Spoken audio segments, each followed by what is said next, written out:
Welcome to History 1302. This is Professor Kahan Lust, and this is going to be part two of the Great Depression and New Deal. It's numbered 10B.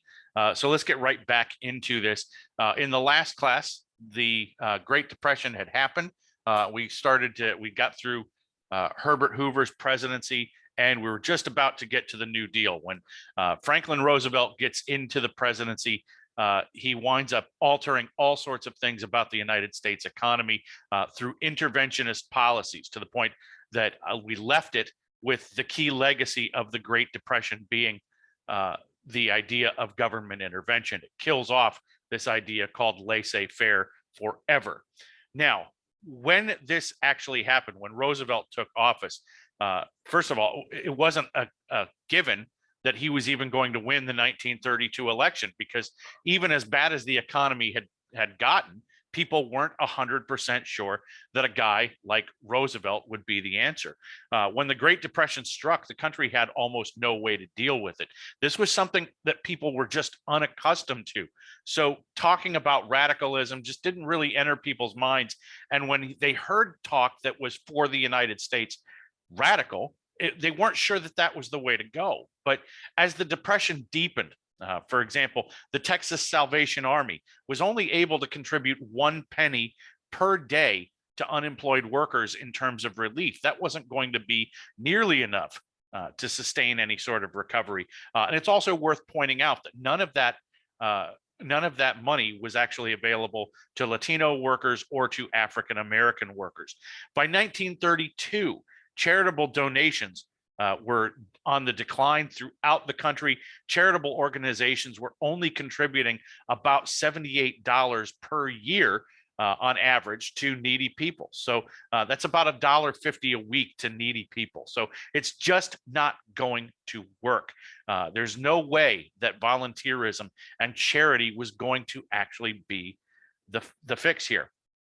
Now, Herbert Hoover, as you might have picked up from the last class, kind of came to a lot of conclusions too late. One of the conclusions that he came to too late was the actual on-the-ground day-to-day conditions of the average American. Hoover claimed that no one actually starved to death in the United States, but we know that that's certainly not true. In New York City, for example, in 1931, there were 20 known cases of starvation. In 1934, there were still 110 deaths caused by hunger across New York City. There were so many accounts of starving people in the United States and in New York City specifically, that the West African nation of Cameroon sent a relief check for $3.77 to the city of New York. Now, I'm not picking on Cameroon by any stretch of the imagination here, but I want you to get just kind of how upside down things were, that Americans looked very paternally at West Africa, not the other way around. But that's what's happening with the Great Depression. That's how deep this depression was in the United States, that West African nations were looking at the United States and saying they need our help. In Kentucky, people were resorting to eating dandelions to keep starvation at bay.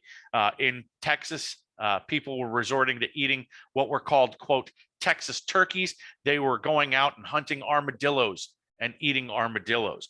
When Hoover took office, unemployment in the United States was 4%. By the time he left, it was in 1932, it was 24%.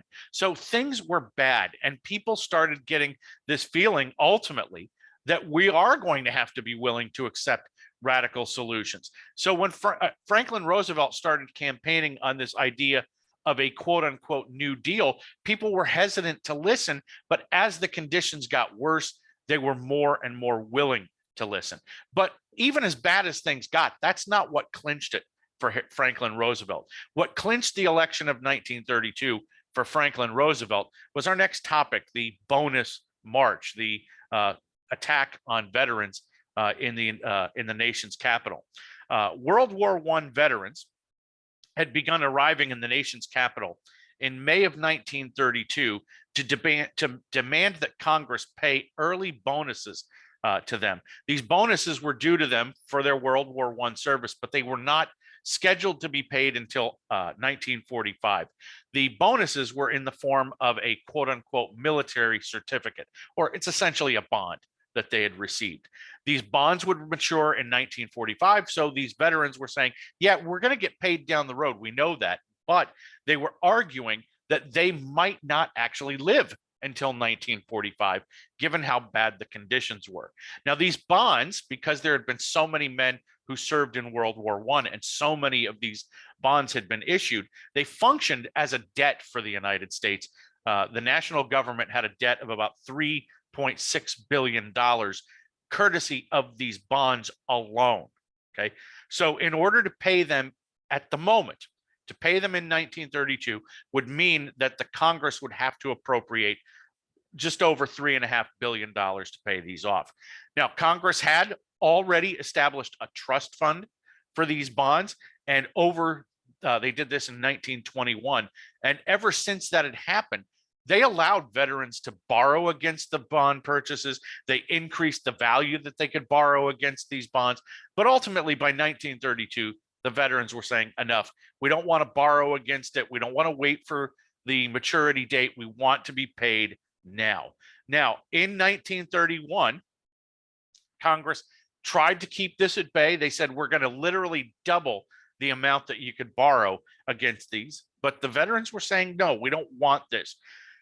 In 1932, these veterans descended on the Capitol to demand the bonus be paid.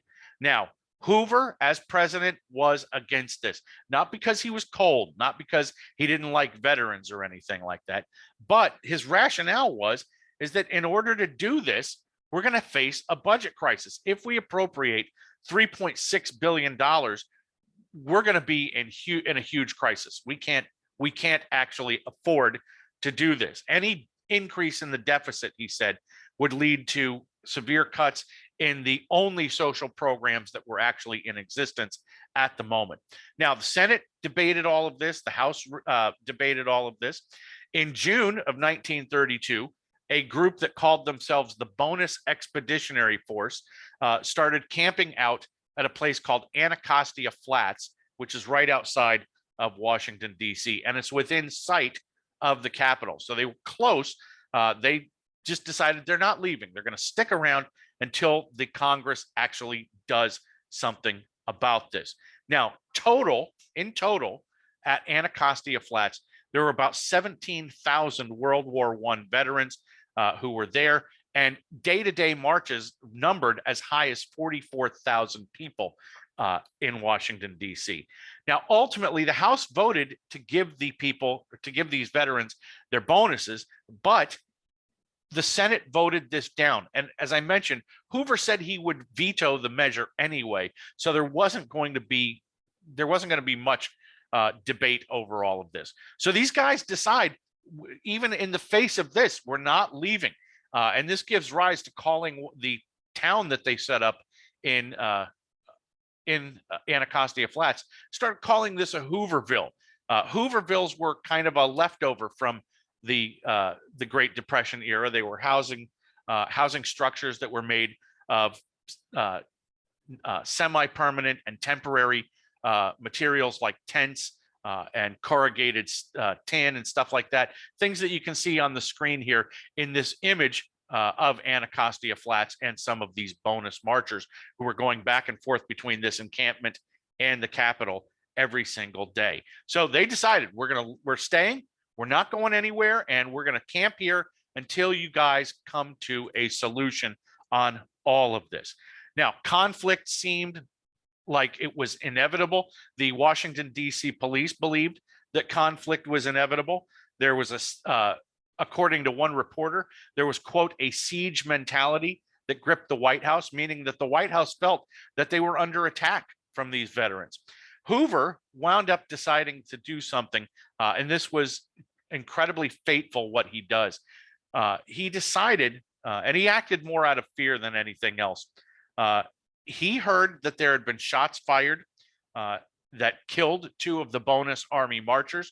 So he decided this is a safety measure. We got to get these guys out from the Capitol. They cannot be encamped at the Congress any longer. Now, this picture here that you see on the screen, these are guys who are literally camped outside in front of Congress. They've left that town at Anacostia Flats, and they're staying right there on the congressional lawn until something's done. So when Hoover hears that 2 people have been shot at this position here, he orders the Army Chief of Staff, a guy named Douglas MacArthur, to clear out the veterans. Now, MacArthur assigned Dwight Eisenhower as a liaison officer to work with the local police, but by then it was up to the detachments of the 3rd U.S. Cavalry to get this done, to make sure that these veterans are pushed out. MacArthur left that detail to a major in the United States Army named George S. Patton, and Patton's orders were to forcibly remove these marchers from in front of Congress. At 4:30 in the afternoon, Patton started down Pennsylvania Avenue within sight of the White House, began moving across 15th Street in Washington, D.C. toward the Capitol building. Now, at first, a lot of the veterans and spectators of what was going on began to clap because they assumed that this military assembly, the present military, was assembling in a show of force to support the soldiers, to support the veterans, rather. So they started applauding these people. But all of a sudden, the soldiers fixed their bayonets, they pulled gas masks down, and it became immediately clear why they were there. They started sending canisters, tear gas grenades into the crowd, and Patton's men just kind of pushed these people out very quickly from the Capitol. Some of these people who were the marchers and protesters themselves actually responded by throwing bricks and stones. The overwhelming majority of the protesters, however, ran from this area and broke on a mass run toward the encampment at Anacostia Flats. Now, this was a questionable tactic on their part because the veterans are now out of the Capitol. But what they were not, I guess, imagining could happen here was that Douglas MacArthur would go beyond what Herbert Hoover ordered. Hoover had ordered they be removed from the Capitol, from in front of the Congress building. MacArthur, after 4 o'clock, after this 4 o'clock engagement, pushed across the 11th Street drawbridge in Washington, D.C., into Anacostia Flats, and set the encampment at Anacostia Flats to set it to fire. And it burned to the ground. And we're going to see an image of it here in just a second. But it was left a smoldering mass of fire in front of, literally in full view of the Capitol, the Congress building of the United States. 100 protesters were injured in all of this fight. Unbelievably, no one was actually killed in this fight. However, that night, Hoover completely misunderstood the tone and the sense of the American people. Hoover went on radio that night after all of this stuff had happened and proclaimed victory in this attack, and said, quote, "A challenge to the authority of the United States has been met swiftly and firmly." Now, the publicity on this was so negative that Franklin D. Roosevelt believed in every way that Herbert Hoover had pretty much just handed him the election. Now, there's an apocryphal story that Franklin Roosevelt actually said that. He probably didn't actually verbalize that. If he had, it wouldn't have mattered, because the reality was that is exactly what Hoover did. The negative sensibilities of people was so great that they just could not countenance voting for Herbert Hoover again. And Hoover lost.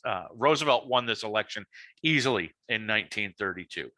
Now, Franklin Roosevelt had been born into wealth. He had long admired his distant cousin, Theodore Roosevelt. Theodore Roosevelt had, as I mentioned, been literally the first progressive in this country. And Franklin, in a lot of ways, wanted to be just like him. He saw an activist entity. He saw the government as an activist entity, and he wanted to do something to fix all of this and fix it dramatically. So when Hoover becomes president, he announced a very strong program to begin his presidency. In his inaugural address on March 4th, 1933, Roosevelt made it abundantly clear that this was going to be an activist period. He said that the United States Constitution was an extraordinary document that allows presidents to have to navigate through difficult powers. And he said that he hoped the authority he had under the Constitution would be enough, but he continued, if it were not, he said, quote, "I shall ask Congress for the one remaining instrument to end the crisis, broad executive power to wage a war against the emergency, one as great as the power that would be given to me if we were in fact invaded by a foreign foe." Now, during the 1932 presidential campaign, Roosevelt made two concrete promises. He said that he would balance the budget, which he absolutely did not. And then he also said that he was going to he also said he would end prohibition, which he did actually do. But he often referred to the flurry of legislation that he would get passed during his first 100 days, suggesting he was going to get to work right away and get things done. And he moved pretty much at breakneck speed. And if you read in the textbook, you're going to be reading, you'll read a ton about all of these different acts that are going to get passed. We're not going to cover every single one of the acts that get passed here, but it is a pretty impressive flurry of legislation and regulation that gets placed onto the United States economic order. And in a lot of cases, Roosevelt does actually move quicker than the Congress actually does. For example, in the textbook, you'll read about the Emergency Banking Act, for example. He says that he's going to shut down every bank in the United States and have federal authorities determine whether banks are solvent enough or not to reopen. And he does that. He doesn't have the authority to actually do this, but he declares a bank holiday literally on his first day in office, March 5th. And then Congress passes the act that gives him the authority 4 days after that. So they do it and they make it retroactive to the day he started. So it's really, he's really moving, as I said, at breakneck speed to do all of this. Now, the big things that he attacks here in this regulatory phase, this first 100 days, is he's going to look at the nation's economy and conclude that the economy needs to be essentially rationally created.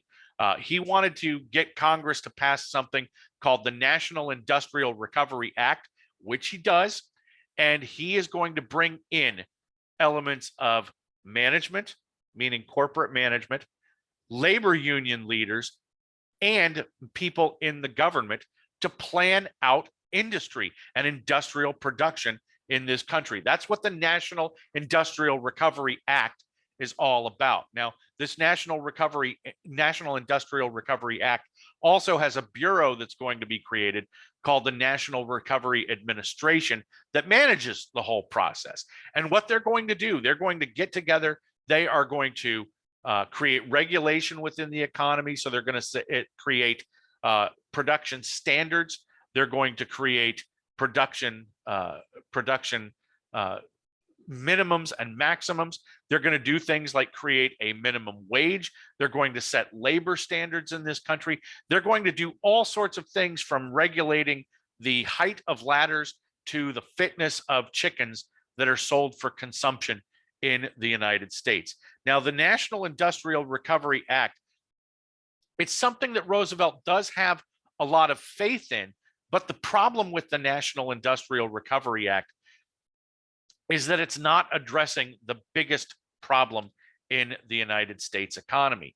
In all of this regulation, it doesn't address how do we get people to buy stuff that is being produced in this country, as opposed to simply limiting the amount of stuff that's in production. So by not addressing the consumption side of this, Roosevelt was essentially damning the United States to continued problems here. So the National Industrial Recovery Act winds up being a failure. The next program of note that we're going to talk about is the Agricultural Adjustment Act. The Agricultural Adjustment Act, or the AAA, was very simply created to deal with the problems that farmers had during the Great Depression. One problem that farmers had was the problem that they had always had from the beginning of the semester. We've talked about farmers overproducing. Post World War I, they actually saw a little bit of a renaissance because there were a lot of dead people courtesy of World War I. Those people were not growing crops. So all of the agricultural overproduction in the United States was actually going to Europe and feeding a lot of European people. So farmers saw their incomes go up. However, by the mid 1920s, that was over. There was no more of that sort of overproduction being bought out by Europeans. European agriculture had recovered by the mid 20s. So now all you have is American farmers once again overproducing and overproducing and overproducing with no consumption abilities. So when the Agricultural Adjustment Act comes in, the first thing it does is address the quote unquote production side of things. The Agricultural Adjustment Act is going to literally pay farmers to grow nothing, or in the case of livestock farmers, to eliminate their excess livestock. So for example, they'll go to cattle ranchers. They'll tell them that we will pay you to slaughter excess cattle. The United States actually, the Department of Agriculture actually bought 3 million pounds of pigs and slaughtered them, just killed them and then burned the carcasses. Now, regardless of what the plan here was, it did on some level work, meaning that by going to these farmers and saying, don't grow anything or don't raise as much livestock, it did bring consumer prices up a little bit. Okay, so farmers theoretically could have made more money. For example, the price for a bushel of wheat during the Agricultural Adjustment Act period winds up going up from 39 cents a bushel to 84 cents a bushel. But the problem was the farmers weren't the ones who saw the benefit of that increase. The people who saw the benefit were the brokers, the middlemen, essentially. They wound up making a ton of money.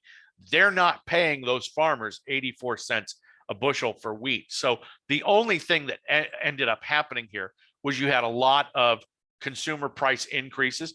If it costs 84 cents, for example, for a bushel of wheat, then the price of a loaf of bread is going to go up. Okay.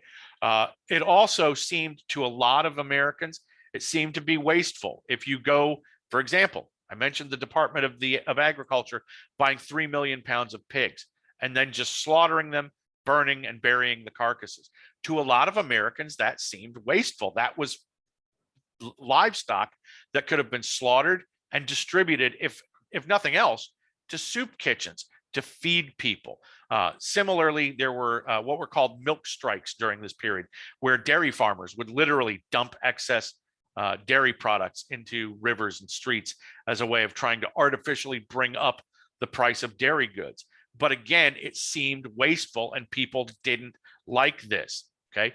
Now, the other problem with the Agricultural Adjustment Act was that the Agricultural Adjustment Act would only pay out this type of money. For example, when they give people the money to grow nothing, they only pay people who are landowners. Now, if you've been paying attention for the whole semester, then you should know that a lot of the farmers, the majority of farmers in this country, by this point, don't own land. They are sharecroppers, or they're tenant farmers, or they're farm laborers. That group of people, tenant farmers, sharecroppers, agricultural laborers, they do not qualify for Agricultural Adjustment Act money. They're just stuck.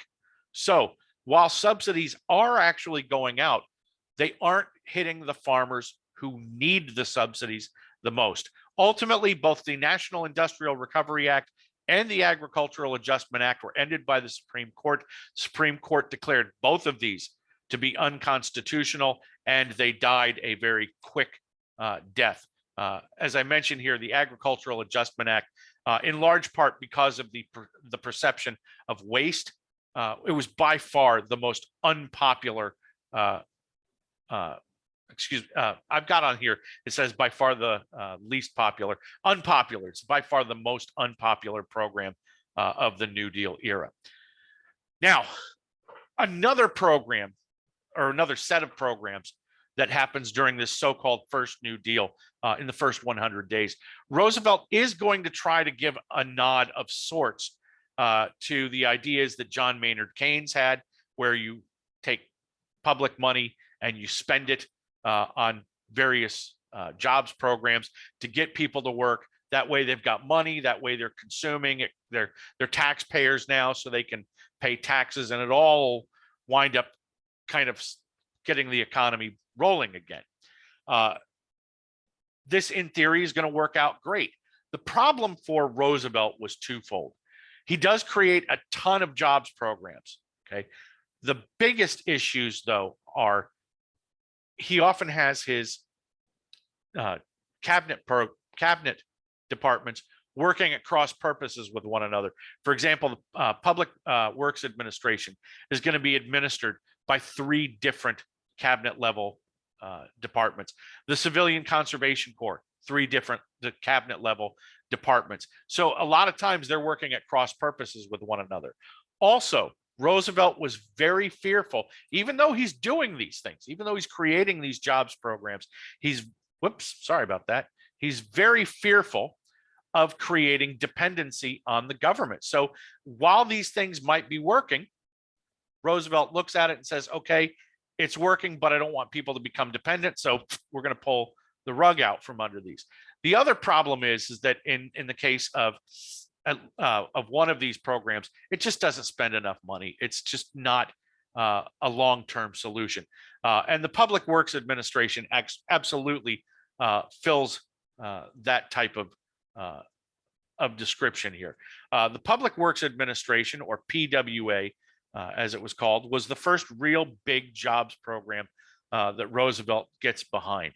The Public Works Administration spent $6 billion over the course of its lifetime. It did things, it was put under the control of the Interior Department, and it built things like courthouses, it restored historic battlefields, renovated national parks and stuff like that. This is, again, it's just creating a public works program, a mass public works program. Now, the good is that it put a lot of people to work. And theoretically, it's good in that it spent $6 billion. However, the Public Works Administration lasts until 1943. It's closed down in World War II, during World War II.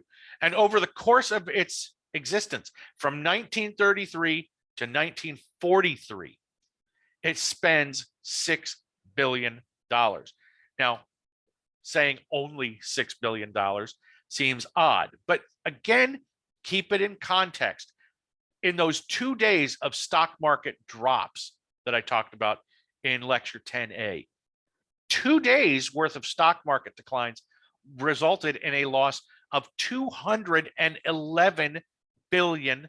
So $6 billion is just not enough to make up for the loss in all of this, especially spread out over 10 years. So the Public Works Administration did some very commendable things, but in the end, it just didn't spend enough money over the course of it.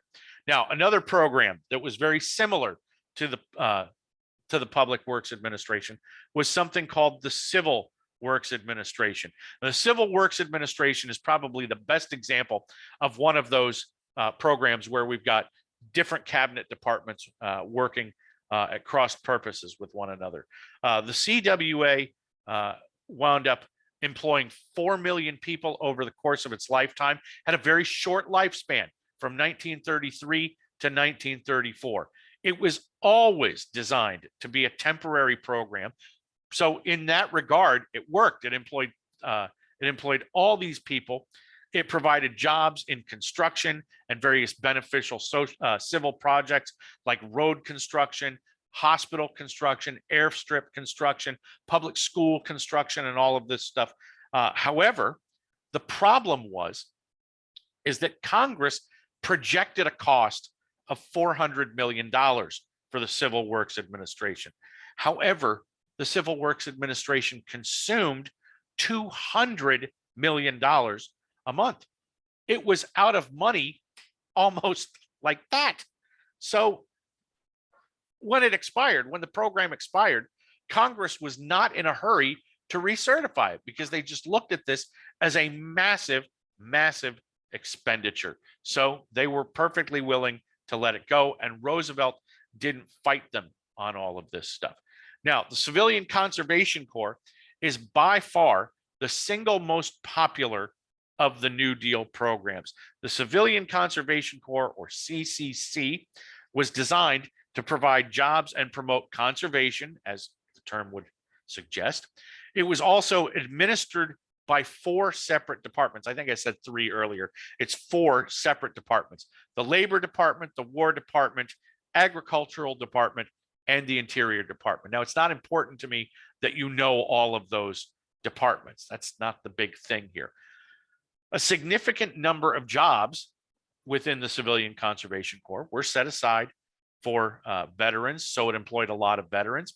In a lot of cases, what they literally did, what the CCC workers did, was they went out and engaged in what we might call civic beautification.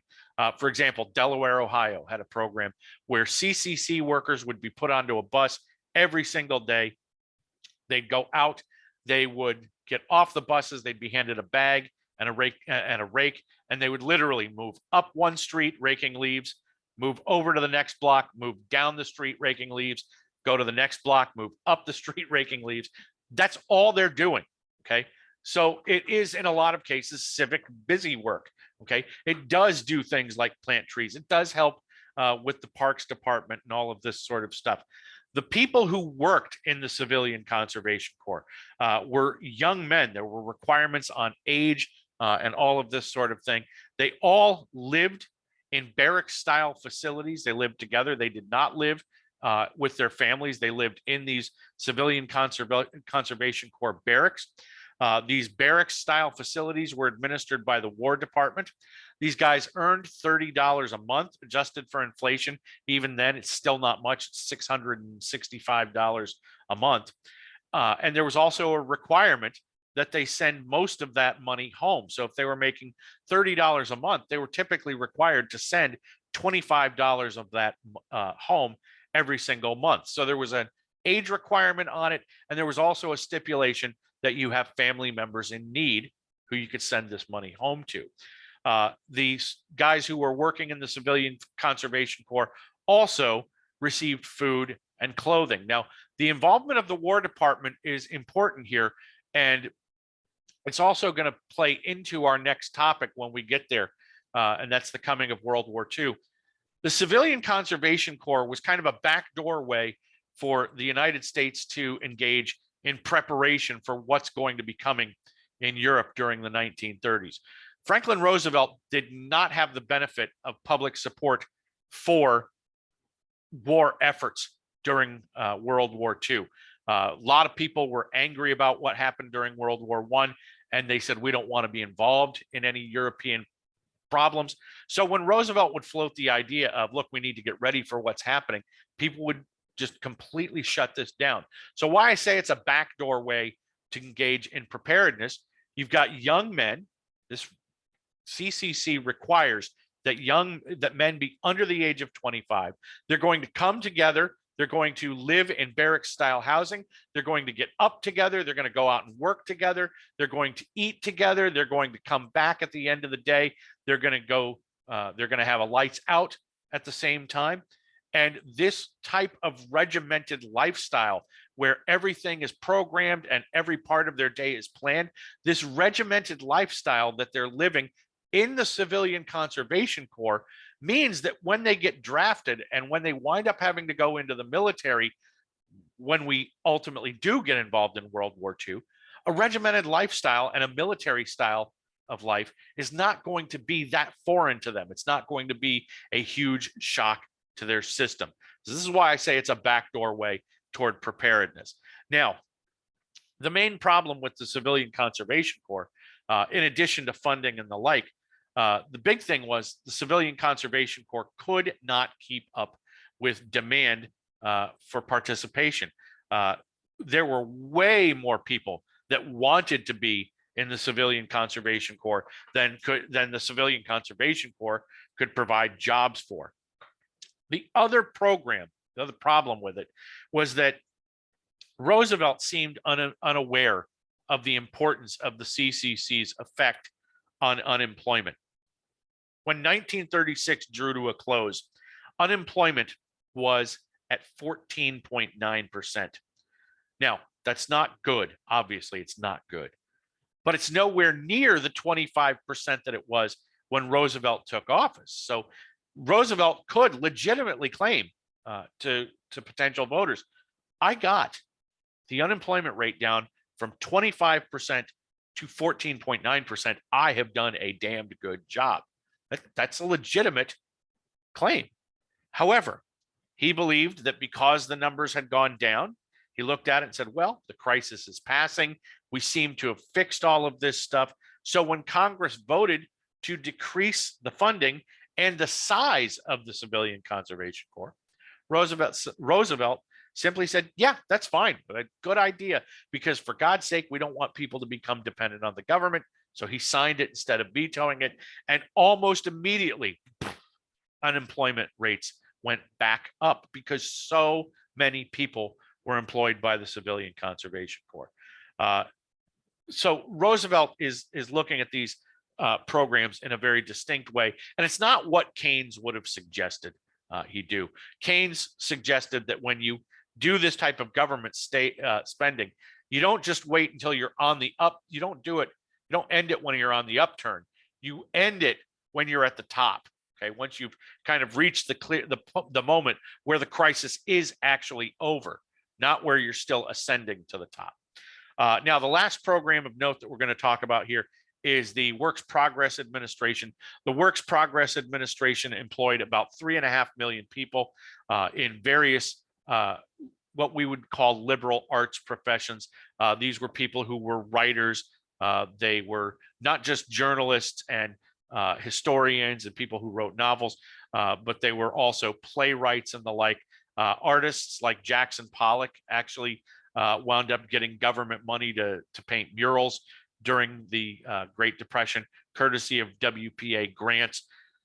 So it employed a lot of people in those types of professions, not because Roosevelt was some great patron of the arts or anything, but because Roosevelt believed, and absolutely believed, that when these types of people get together, if there's nothing for them, if they have nothing to do, they become critics of the government, and they become very sharp and smart critics of the government. So we're going to keep them quiet by providing this type of money, $11 billion, again, over the course of its lifetime, to keep these people working and to keep them doing stuff so that they don't have time to sit around and worry about whether the government's doing the right thing or not. So the WPA got $11 billion. Now, there were some silly programs that the WPA had. For example, one of the administrators believed that by having people have helium balloons around government buildings, this is one of these things you couldn't make up.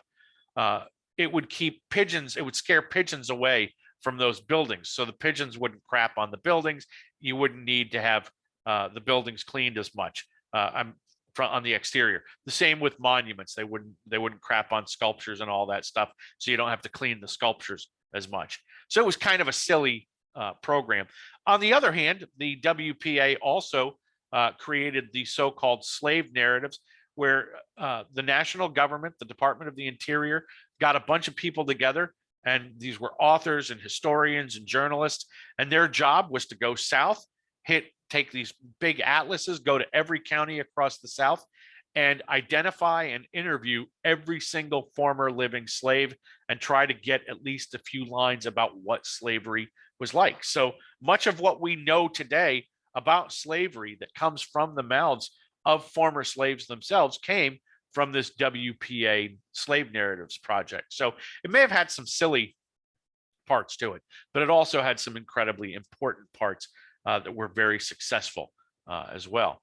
Now, as much success as Roosevelt had, and it was very limited success, Roosevelt did wind up discovering that Americans were still pretty angry in 1935. By 1935, the Great Depression had lasted for 6 years. There was no real end in sight. Roosevelt's measures did not allow the unemployment to go back up to 25, but it kind of settled in and leveled off at 20%, and that's still not very good. So if he could have claimed with pride that he got it down to 14.9, it was equally bad that it had gone back up to 20%. So when it came time to start talking about what should we do in an election year, a lot of Americans were already in tune with some element of radicalism from guys like Franklin Roosevelt. So now what they're going to do is they're not so much going to turn to radicals, but they are going to turn to people who we might call eccentrics in the process. And we're going to talk about three of these people. The first person that we're going to talk about is a guy named Huey Long. Huey Long was a senator from Louisiana. He named himself the Kingfish after a character on the Amos and Andy radio show. Long was the undisputed boss of Louisiana politics. For example, at one point, he required all of the public employees, this was when he was governor of the state, he required all public employees to contribute pay to what he called the deduct box.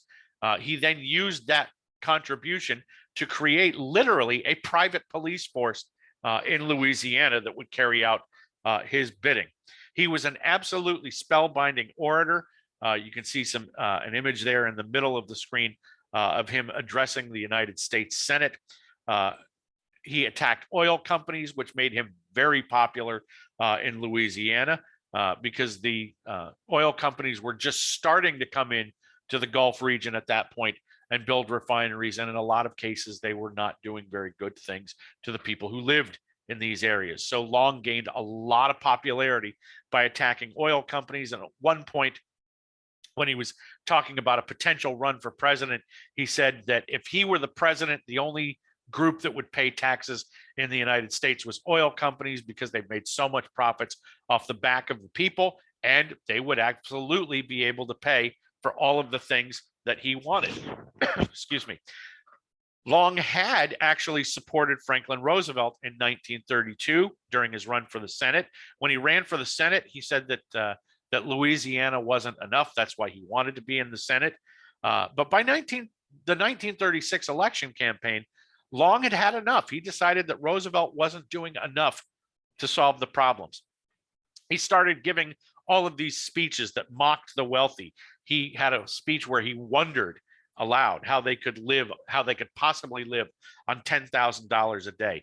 But the big thing that got him a lot of popularity in terms of a potential presidential run was the so-called share our wealth, every man a king plan. This was the basics of his plan. There was actually a campaign song written during this period called Share Our Wealth, Every Man a King. It was written specifically for the Long campaign.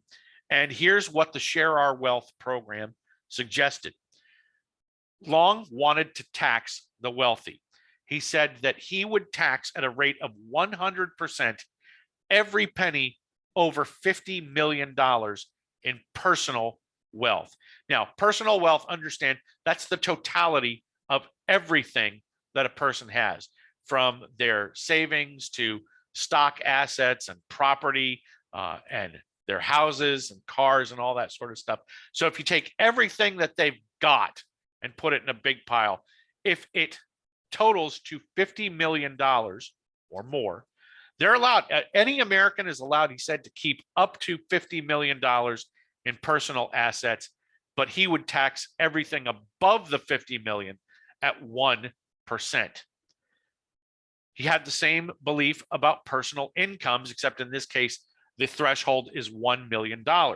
There would be no taxes, there'd be no income tax on the first $1 million in income that anyone made. But there would be a 100% tax on dollars 1,000,001 and above. Okay. So he's not saying we're going to take everything you own and redistribute it. We're going to take everything above a threshold for redistribution. Now, what this redistribution is going to be, how the redistribution is going to occur, is Long was going to create what he called the homestead allowance. The homestead allowance. Now, the homestead allowance is something that is very popular in a lot of circles in politics today, not just in US politics, in global politics. The homestead allowance is essentially a universal basic income. What Long was going to do was take all of that excess and redistribute it to people who were making less than $2,500 a year.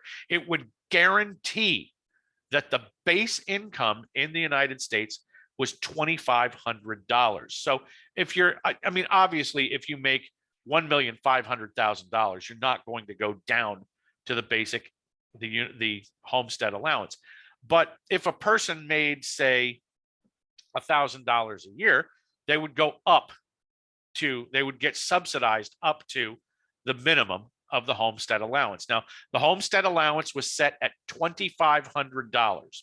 This means that every person would be guaranteed an income of $2,500. Now, to put that in perspective, if adjusted for inflation, cost of living, and all that sort of stuff, it'd be about $35,000 to $39,000 today. So it's not redistribution that's going to make anybody wealthy by any means, but wealthy enough to afford the basics. That's what Long is talking about here. There's enough wealth here that everybody can afford to have the basics in life, have their basic needs met. That's what the homestead allowance will do. Now, he also called for government-funded pensions for anybody who's over the age of 60. It's also worth pointing out here, I don't have it on the screen, but he also called for government storage of agricultural overproduction as opposed to the destruction of agricultural overproduction. He believed that the Agricultural Adjustment Act was incredibly wasteful and that needed to stop. But this is the basics of the Share Our Wealth program. Long gets a ton of popularity because of this. And a lot of people looked at Huey Long and thought Long was a potential threat to Franklin Roosevelt. Now, the next critic of Roosevelt that was important here was a guy named Charles Coughlin. Charles Coughlin was a Catholic priest. He was the first so-called radio priest. There's no real television during this era to speak of. The television was invented in 1929, but there isn't widespread television use, let alone viewership during this period. Most people got everything they needed, entertainment and information-wise, from the radio. So Charles Coughlin is the radio equivalent of a televangelist today. His audience was about 16 million, courtesy of being on the CBS radio network. And at first, he struck a very populist chord in the United States. He blamed, for example, the Great Depression. He blamed it on, quote, greedy bankers. And he supported Franklin Roosevelt. However, he called on Franklin Roosevelt to do something that was very decidedly anti-capitalist. He called on Franklin Roosevelt, in his support of him, to nationalize the banks in the United States. Now, nationalizing the banks would mean government ownership of the banking industry.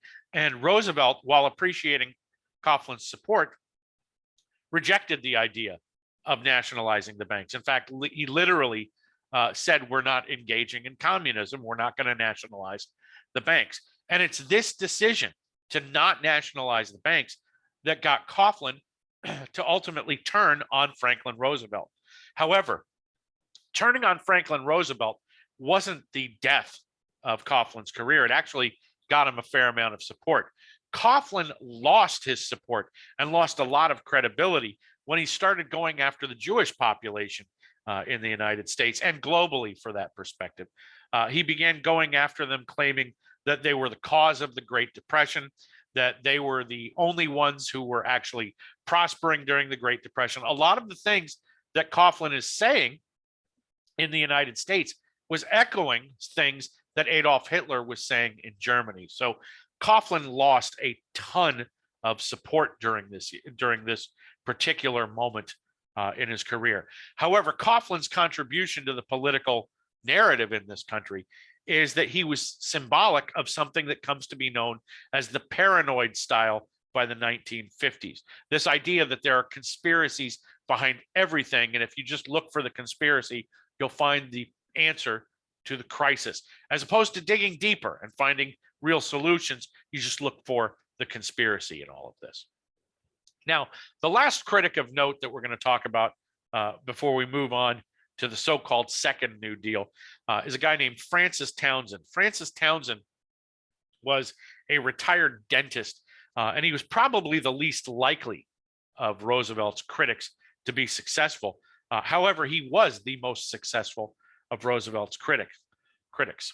One night after dinner, he had watched three elderly women go through his trash, and he became convinced that this was the great tragedy in American society, that we have all of these people who have worked all of their lives, who have taken care of their families, who have lost everything because of their inability to be able to produce. So since they can't produce, they lose their jobs. And because they lose their jobs, they lose their inability to consume, which winds up leading to them to be on the streets and scavenging for garbage. So he said, we've got to do something we can do better than this. So Francis Townsend devised what he called the Townsend Plan. Excuse me. The Townsend Plan stated that the government should pay a pension to everyone over the age of 60. If you're over the age of 60, you qualify for a pension, period. You don't have to take it, but you qualify for it. Now, if you take it, you get a pension of $200 every month, and the only requirement is you have to spend every penny of that pension. Now, that is going to be the downfall of the so-called Townsend Plan. Hundreds of thousands of people joined Townsend clubs because they believed this is right. We need to provide a government-funded pension solution.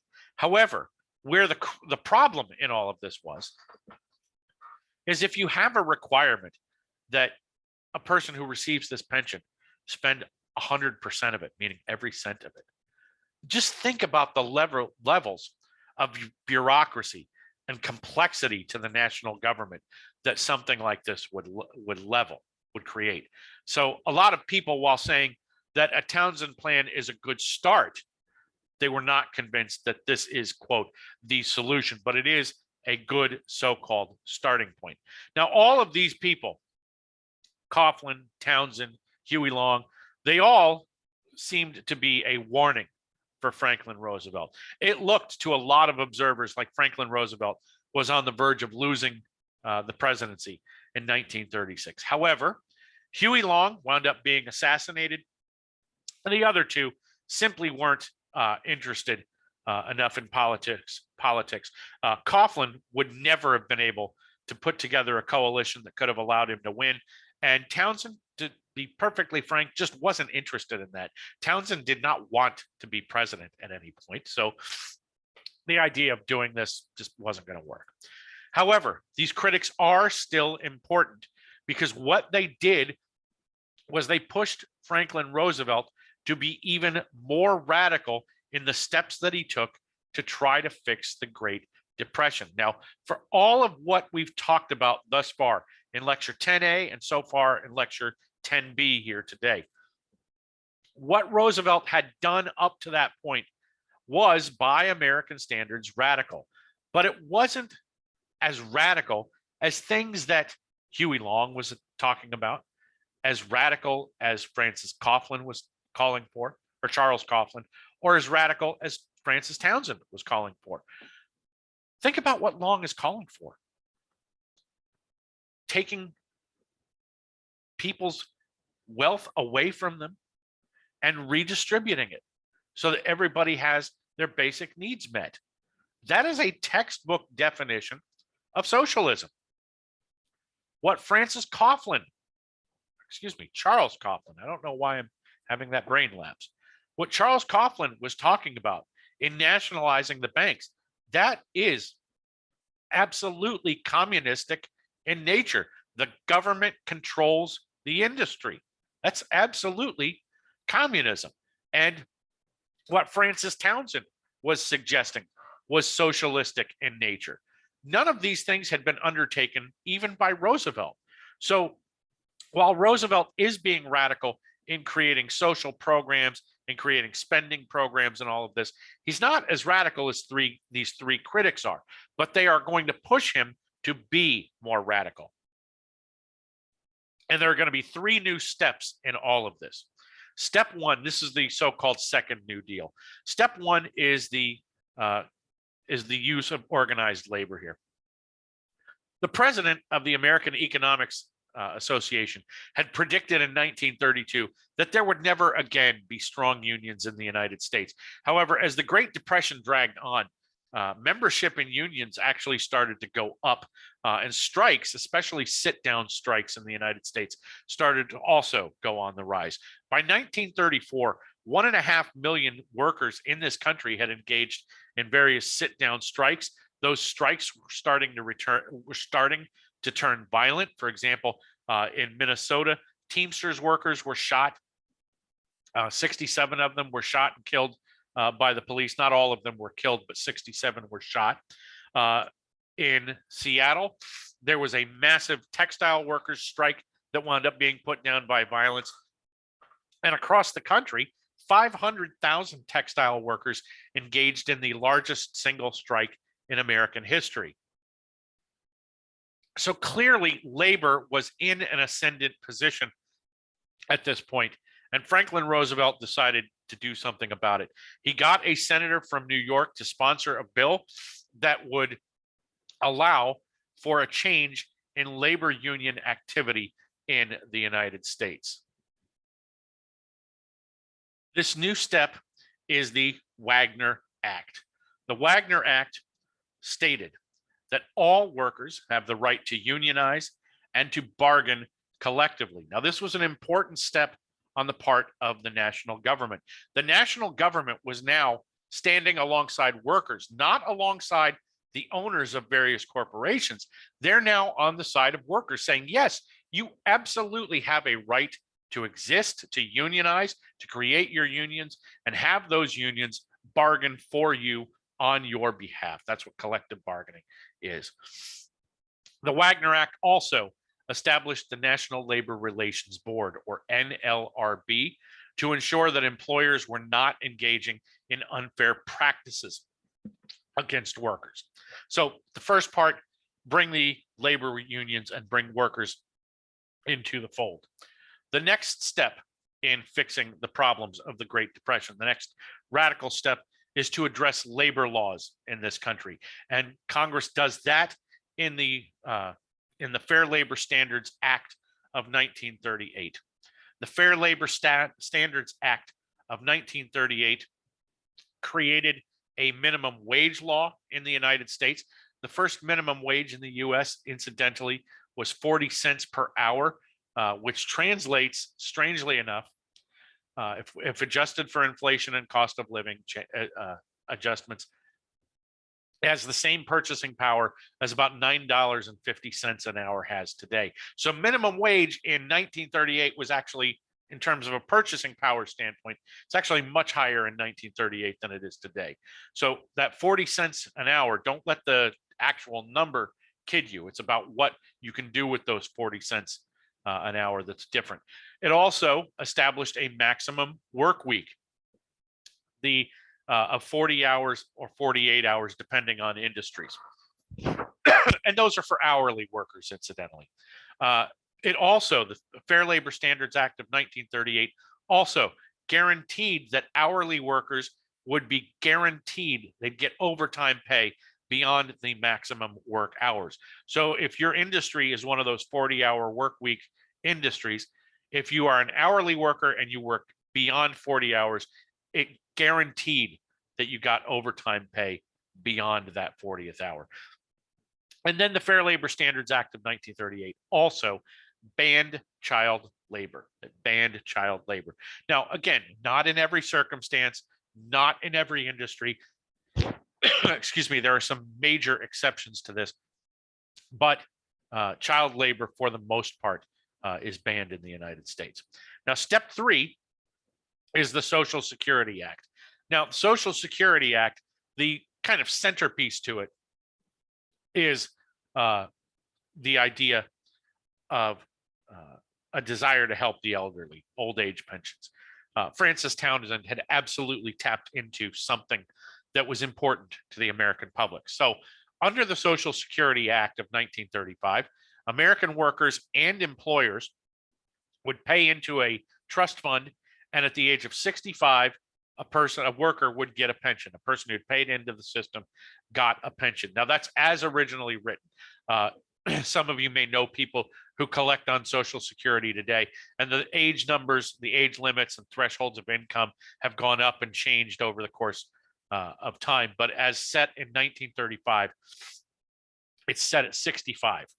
Now, the Social Security Act also set up the first system for unemployment compensation in the United States, the one that we have today, where employers take out unemployment insurance. And that way, when workers lose their jobs through no fault of their own, they can still consume. They can qualify for unemployment benefits because of that unemployment insurance. The Social Security Act also set up what we traditionally have called welfare in the United States by setting up the program Aid for Dependent Children. So again, people who have an inability or a deficiency in terms of consumption through no fault of their own, children, they will actually be able to be fed because of this program. However, the Social Security Act had some important limitations to it. First of all, farm workers were ineligible to receive any Social Security Act benefits. Now, what I mean by farm workers, think about who farm workers are. These are not landowners. These are people who work for farmers. So tenant farmers, sharecroppers, farm laborers, none of them are eligible for Social Security benefits. So they're not paying into the fund. They don't qualify to get Social Security later on. They don't qualify for the pension program. But more importantly, they don't qualify for any sort of unemployment insurance. One of the sad problems of this era is that when the Agricultural Adjustment Act was in place, a lot of farm companies that got the farm subsidy, what they would do is they would mechanize their farms and they would lay off all of their farm laborers, or they'd tell the tenant farmers, we don't need you anymore. They'd tell sharecroppers, we don't need you anymore. We're still going to collect on your debt, but you don't farm here anymore. So they all lose their job. They need unemployment, but because they have been excluded under the Social Security Act, they don't qualify to get unemployment benefits. Same problem affects domestic workers in this country. Laundresses, cooks, waiters, waitresses, servants, household servants. None of these people qualify. They are consciously excluded from the Social Security Act. So they cannot contribute to the pension pool, nor can they receive unemployment benefits. Here's why this matters. If you think about farm workers in the United States, this is an industry that even back at this point is dominated overwhelmingly by people who are minorities. Think about what we've talked about all semester long, about 80% to 90% of the African American community living in the South, and 75% of them being sharecroppers. Okay. So if sharecropping goes away, it's going to disproportionately affect African Americans. Okay. Doesn't affect only African Americans, but it's going to disproportionately affect African Americans. The same with domestic workers. In the South, it's going to disproportionately affect African Americans. Across the West, into places like California, it's going to affect Latinos and people of Asian descent. In places across the eastern seaboard of the United States, it's going to affect Latinos primarily. So once again, minorities are going to be affected disproportionately. Does not mean it does not affect any Anglos, so don't mistake what I'm saying to you. It's just going to disproportionately affect these minority populations. So at the end of the day, what does the New Deal accomplish and what doesn't it accomplish? What did it do And what did it not do? Let's deal with the not first. The New Deal did not bring socialism to the US economy or order. It's easy to read things and see and hear the accusation that, the New Deal turned the United States into a socialist country. Absolutely not. In fact, if you, again, think back to what I just said less than 5 minutes ago about how Roosevelt specifically countered the charge of trying to, nationalize the banking industry. He rejected any ideas of bringing socialism or any semblance of communism into the United States' economy and the order. It didn't bring about, the New Deal didn't bring about any sort of civil rights alteration in this country. In fact, if you think about what I literally just said about the Social Security Act, it specifically hurt people who were minorities. Things like the Civilian Conservation Corps specifically kept African Americans and Latinos out of these of that New Deal program. If you remember what I talked about the Texas Salvation Army and how they were in a very limited way, but still still having enough money to hand out to people for relief efforts, the Texas Salvation Army consciously excluded African Americans and Latinos. So the New Deal doesn't bring any sense of civil rights to the national order, doesn't bring equal rights to women. So none of this stuff is actually happening, nor does it do the thing that it was intended to do. The whole intent behind the New Deal is to end the Great Depression, and it just doesn't do that. Okay, so it doesn't end the Great Depression. So then does it matter? Why do we even talk about the New Deal? What did it actually do? Sounds like it didn't do anything, but it did. It did accomplish the abolition of child labor in this country. Now, regardless of what their rationale for wanting to do this, regardless of whether the progressives of this era were saying we want to do this because we need to get adult males working, we need to get them back into the workforce, and every child who's working is taking a job away from an adult male, or whether they're doing this for what progressives in the mid-19th century wanted, which was to get children out of the workforce to allow them to have a childhood.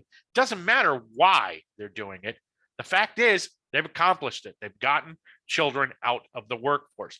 Now, this is going to have some long-term effects on the United States. The thing is, we aren't actually going to notice it until the 1950s. But once these children are no longer going to work, once they're being absolutely forced to go to school, they're going to go into these schools, they're going to wind up creating a sort of autonomous teen culture that's unlike anything Americans had ever seen before. And the New Deal reestablished the position of organized labor in this country. It established that labor absolutely gets a seat at the table, that they have a role to play in the national economy. But if we're looking for the big thing, the big takeaway from the New Deal, so to speak, the New Deal established the basic principle that government has a right and a duty to provide security against bankruptcy, hunger, destitution, and unemployment by setting up a social safety network. Now think about that. Parse it in your head if you want. It establishes the basic principle that government has a right and a duty. The government has a responsibility to provide security against bankruptcy, hunger, destitution, and unemployment by setting up a social safety network. Does this mean we just do whatever and allow people whatever? No, the New Deal is suggesting that you create a safety net so that those who fall through the cracks don't wind up falling through the cracks so bad that they go splat, okay? That they have the possibility, an ability to bounce back from all of this stuff. That's what the point of the social safety net is. So the New Deal establishes the basic principle that government has a right and a duty to provide security against bankruptcy, hunger, destitution, and unemployment by setting up a social safety network. Now, our next topic is going to be the coming of World War II. So we're going to see what does, in fact, end the Great Depression and the crisis, the economic crisis of the Great Depression. So come back for lectures 11A and B.